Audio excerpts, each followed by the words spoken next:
क्या आप जानते हैं कि देश में एक ऐसी मुख्यमंत्री है जिसने कभी संसद के भीतर एक पुरुष सांसद का कॉलर पकड़कर उसे सदन से बाहर खींचने की कोशिश की थी?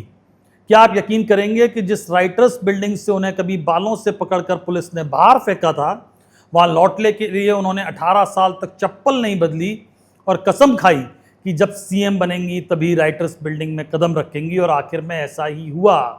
जी हां, आज बात दीदी यानी ममता बनर्जी के किस्सों की। नमस्कार, मैं हूं पीयूष पांडे और आप देख रहे हैं द किस्सा।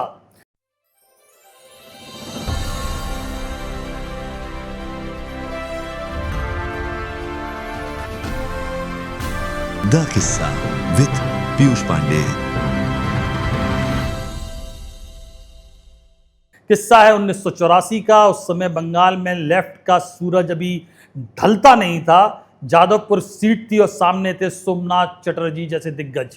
एक 29 साल की साधारण सी लड़की सूती साड़ी और हवाई चप्पल में घर घर घूम रही थी।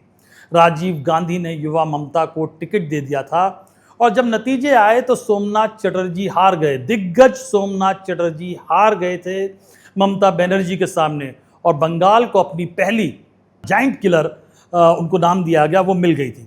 दरअसल ममता की जूझने वाले तेवर की पहली झलक 1975 में मिल गई थी, और उसका भी किस्सा है। किस्सा यूं है कि जयप्रकाश नारायण कोलकाता आए थे और वो उस वक्त कांग्रेस की सरकार के घोर विरोधी थे।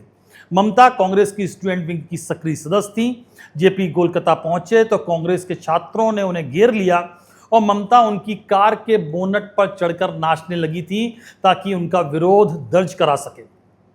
यह तस्वीर खूब वायरल हुई थी उस जमाने में। इस तरह एक बार पीएम मोरारजी देसाई को काले झंडे दिखाने पर भी उनकी चर्चा हुई और वो कांग्रेस के बड़े नेताओं की आंखों में आ गई थी। लेकिन ममता का सबसे दिलचस्प किस्सा है उनकी कसम का। ममता जब लेफ्ट के खिलाफ अपनी राजनीति को धार दे रही थी तो एक बार एक रेप विक्टिम को इंसाफ दिलाने के लिए वो सीधे सचिवालय यानी राइटर्स बिल्डिंग पहुंच गई। वहां जो हुआ वो लोकतंत्र के इतिहास में दर्ज है।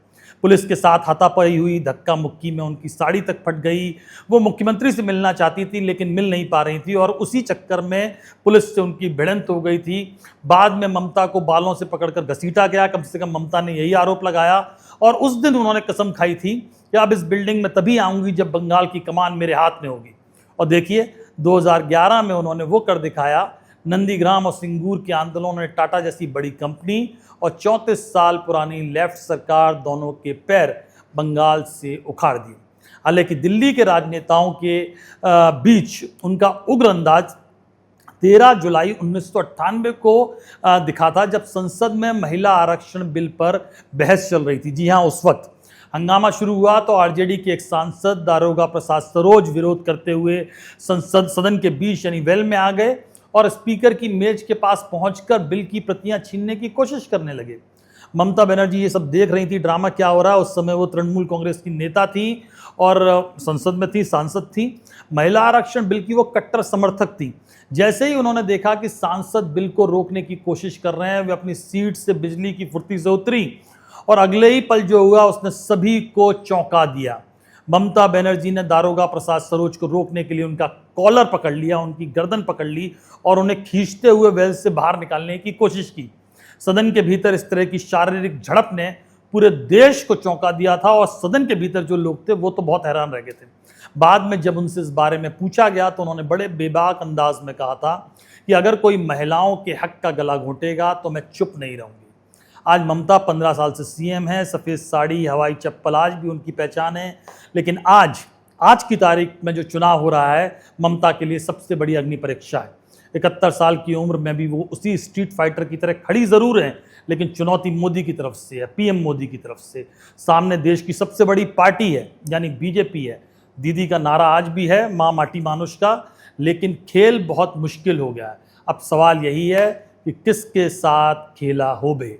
ममता की ज़िंदगी के ये कुछ किस्से आपको कैसे लगे हमें कमेंट बॉक्स में ज़रूर बताएं, और अगर आपने अभी तक द किस्सा चैनल को सब्सक्राइब नहीं किया है तो ज़रूर करें। धन्यवाद।